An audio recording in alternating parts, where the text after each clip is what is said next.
मध्य प्रदेश के समस्त कर्मचारियों के लिए बहुत ही अच्छी खबर सामने निकल कर आया है। बकाया डीए पर हुआ बड़ा फैसला। तो साथियों, आइए आप सभी को इस अपडेट का अध्ययन करवा देते हैं विस्तार से। उससे पहले अभी तक आपने हमारे यूट्यूब चैनल को सब्सक्राइब नहीं किया तो हमारे यूट्यूब चैनल को सब्सक्राइब करके बेल आइकन को प्रेस करना ना भूलें, ताकि आप सभी को ऐसे ही नए नए अपडेट मिलते रहें। सरकारी कर्मचारियों के लिए एक राहत भरी खबर सामने आई है। काफ़ी समय से जो कर्मचारी अपने डीए एरियर के वेतन का इंतजार कर रहे थे, उनकी अब तक अंतिम तारीख सामने आ गई है। केंद्र सरकार ने संकेत दिया है कि कर्मचारियों का सुपरमार्केट डी एरियर जल्द ही जारी किया जा सकता है।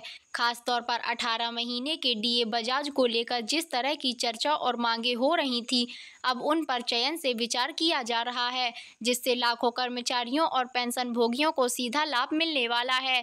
स्टाफ के विद्वानों ने पहले ही इस मुद्दे को कई बार सरकार के सामने रखा था और इसके लिए स्पष्टीकरण भी दिए गए थे।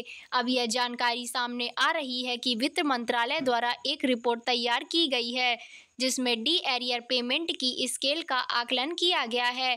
अगर सभी ने कुछ योजना बनाई है तो यह नेट एक मुश्त भुगतान भी किया जा सकता है, जिससे कर्मचारियों को बड़ी राहत मिलेगी। सरकार के मुताबिक इस साल अक्टूबर या नवंबर में डीए एरियर के भुगतान की प्रक्रिया शुरू हो सकती है। यह वही मनी अवधि चल रही है जब दीपावली और अन्य बड़े त्योहार आते हैं, जिससे कर्मचारियों को आर्थिक रूप से और भी सुविधा मिल सके। ऐसा माना जा रहा है कि सरकार इस मामले का शेयर अपने कर्मचारियों को बेच सकती है। हाल ही में प्रधानमंत्री कार्यालय और वित्त मंत्रालय के बीच इस विषय पर उच्च स्तरीय बैठक भी हुई है, जिसमें डीए कंपनी पर ठोस निर्णय लेने की बात हुई है। हालांकि अभी तक आधिकारिक तौर पर घोषणा नहीं हुई है, लेकिन जिन मीडिया के एसोसिएट और फाइनेंशियल एक्सपर्ट की जानकारी सामने आई है, उनका कहना है कि 18 महीने का डीए एरियर करीब ₹2 करोड़ का हो सकता है। सरकार इस नकद को चरणबद्ध तरीके से या एक मुश्त भुगतान के माध्यम से दे सकती है। इससे न सिर्फ कर्मचारियों को सीधा लाभ मिलेगा, बल्कि बाजार में खर्च करने की क्षमता भी बढ़ेगी, जिससे उद्योग को बढ़ावा मिल सकता है।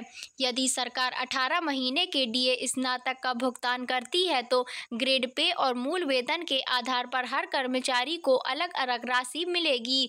जैसे अगर किसी स्टाफ का वेतन ₹18,000 है तो करीब ₹1.5 लाख तक का एरियर मिल सकता है। इनमें शामिल वेतन 56,000 या उससे अधिक है तो ₹2 लाख से भी अधिक का दैनिक वेतन मिल सकता है। यह सिर्फ वेतन भोगियों के लिए ही नहीं, बल्कि पेंशन भोगियों के लिए भी राहत लेकर आता है, क्योंकि उनकी जमा पूंजी महंगाई राहत भी इसी के तहत आती है। इसके अलावा कुछ राज्यों को भी केंद्र सरकार ने छोड़ दिया है कि अगर डी एरियर जारी किया जाता है तो राज्यों को भी इसकी सीटों का निर्देश दिया जाए, ताकि राज्य के कर्मचारियों को भी यह लाभ ना मिले। यदि केंद्र इस दिशा में कदम उठाता है तो पूरे देश के करोड़ों कर्मचारियों को इससे लाभ मिलेगा। इससे उनकी आर्थिक स्थिति में मजबूत होगी और त्योहारी सीजन में खर्च करने की क्षमता में कमी आएगी। कोरोना महामारी के दौरान केंद्र सरकार ने वित्तीय योजनाओं पर नज़र डालते हुए जानकारी 2020 से जून 2021 तक के लिए डीए भुगतान को होल्ड कर दिया था।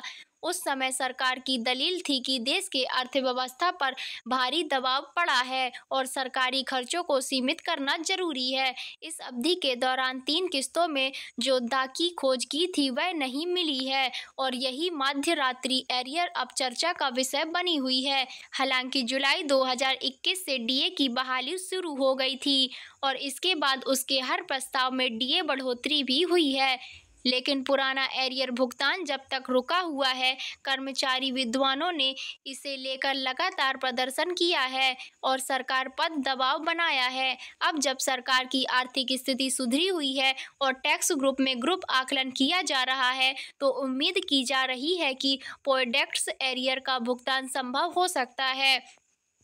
सरकार की ओर से अब तक कोई आधिकारिक बयान तो नहीं आया, लेकिन जिस तरह से वित्त मंत्रालय और कार्मिक मंत्रालय के बीच सहमति बन रही है, उसके संकेत मिल रहे हैं कि सरकार जल्द ही इस पर कोई सकारात्मक कदम उठा सकती है। बजट 2025 से 2026 में पहले सरकारी कर्मचारियों के वेतन वृद्धि की घोषणा की जा सकती है। विशेषज्ञों की राय तो केंद्र सरकार आगामी आम चुनाव को ध्यान में रखते हुए कर्मचारियों और पेंशन भोगियों के बीच मजबूती चाहती है। ऐसे में यह स्टेप प्रतीकात्मक रूप से भी प्रतियोगी हो सकता है। कर्मचारी वर्ग में यह संदेश दिया जाएगा कि सरकार अपनी सूची को सूचीबद्ध कर ले और समय पर समाधान की तैयारी कर ले। तो साथियों, आई होप आपको ये लेटेस्ट न्यूज़ पसंद आई होगी। तो प्लीज़ हमारे चैनल को लाइक, सब्सक्राइब एंड शेयर जरूर करें, ताकि आप सभी को ऐसे ही नए अपडेट मिलते रहें। मिलते हैं ऐसी ही नई अपडेट के साथ, तब तक के लिए धन्यवाद। Thank you for watching.